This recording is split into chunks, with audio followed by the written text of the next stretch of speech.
हापुड़ में रोक लिए गए। देखिए, संभल में बड़ी खुशी से नहीं जा रहा था। संभल में जो कल तांडव हुआ है वो किससे छिपा हुआ नहीं। और जिस तरह से पुलिस के अधिकारियों ने, जो पीड़ित परिवार द्वारा बताया गया, जिस तरह से खुलेआम गोली चला के, अगर आप लॉ एंड ऑर्डर मेंटेन करना चाहते तो आप पैर की तरफ भी गोली चला सकते थे। लेकिन आजकल कुछ अधिकारी सरकार को खुश करने के लिए सीने पे गोली चलाते हैं, सर पे गोली चलाते हैं, और ये ज्यादातर मामलों में देखा गया। तो उन पीड़ितों का दर्द सुनने के लिए, क्योंकि सुबह हमने पार्लियामेंट में जैसे सेशन स्टार्ट हुआ हमने इस विषय को उठाया, लेकिन स्पीकर साहब ने सदन स्थगित कर दिया। उनको परमिशन है तो वो अपने अधिकारों का प्रयोग उन्होंने किया। हम अपने अधिकारों का प्रयोग करते हुए, मैं पीड़ित परिवार मिलने जाना चाहता था। मेरी वहाँ के अधिकारियों से बात हुई है।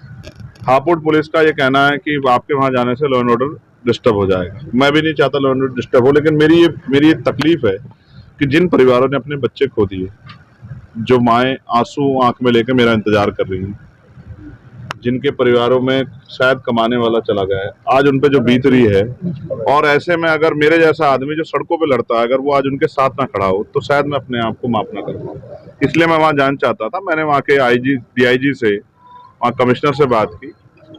उन्होंने मुझसे कहा कि यहाँ जो है मजिस्ट्रेट ने जो है निषेध कर दिया बाहरी व्यक्ति का आना। मैंने उनसे कहा कि मैं खुशी से नहीं आ रहा हूँ, आप वहाँ फिर इन्वेस्टिगेशन करें। पहली बात, जिन लोगों को गोली लगी है उनके परिवार के मुकदमे दर्ज होने चाहिए। उन्होंने मुझे विश्वास दिलाया कि हमने वहाँ टीम भेज दी, परिवार जो भी कहेगा उनकी बात सुनी जाएगी, रिकॉर्ड की जाएगी, उस आधार पर वहाँ मुकदमे दर्ज होंगे। दूसरा, निर्दोष लोगों पे कार्रवाई ना हो। तीसरा, इस पूरी घटना की मजिस्ट्रियल जांच के और शायद उन्होंने आदेश दिए, लेकिन मैंने इसकी CBI जांच की मांग की, वो भी सुप्रीम कोर्ट की निगरानी में। और चौथा और सबसे इम्पोर्टेंट, जो ऐसे अधिकारी हैं जो सिर्फ सरकार को खुश करने के लिए, इस तरह के ऐसे अधिकारियों पर कार्रवाई की जाए। उन्होंने मुझसे ये भी कहा है कि जैसे ही यहाँ के हालात सामान्य होंगे तो हम सबसे पहले आपको यहाँ बुलाएंगे, आप अपनी परमिशन डाल के रखो। लेकिन अभी हालात ऐसे नहीं। मैं समझता हूँ कि जनता को परेशानी नहीं होनी चाहिए, लेकिन आप ये सोचिए, क्या गोली के जरिए विरोध की आवाज को दबाना या हत्या करना, क्या ये इस तरह से देश चलेगा?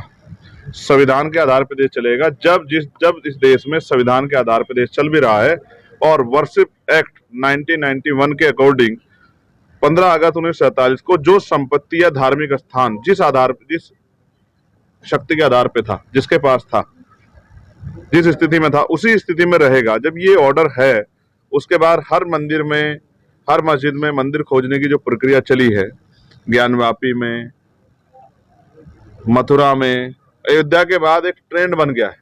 और मैं समझता हूं कि इससे नौजवानों का कोई भला नहीं हो रहा है, लेकिन नौजवानों की जान जरूर जा रही है। मैं ऐसे अधिकारियों को, अब आप ये बताइए कैसे फेयर है कि एक ही दिन जो है एप्लीकेशन डलती है, उसी दिन जो है पिटीशन दायर होती है, उसी दिन ऑर्डर हो जाता है, उसी दिन शाम में सर्वे कमेटी बन जाती है, बिना दूसरे पक्ष को सुने। ये कैसा न्याय है? आप दूसरे पक्ष को तो सुनोगे ना, बिना दूसरे पक्ष को सुने। मैं भी लॉयर हूँ।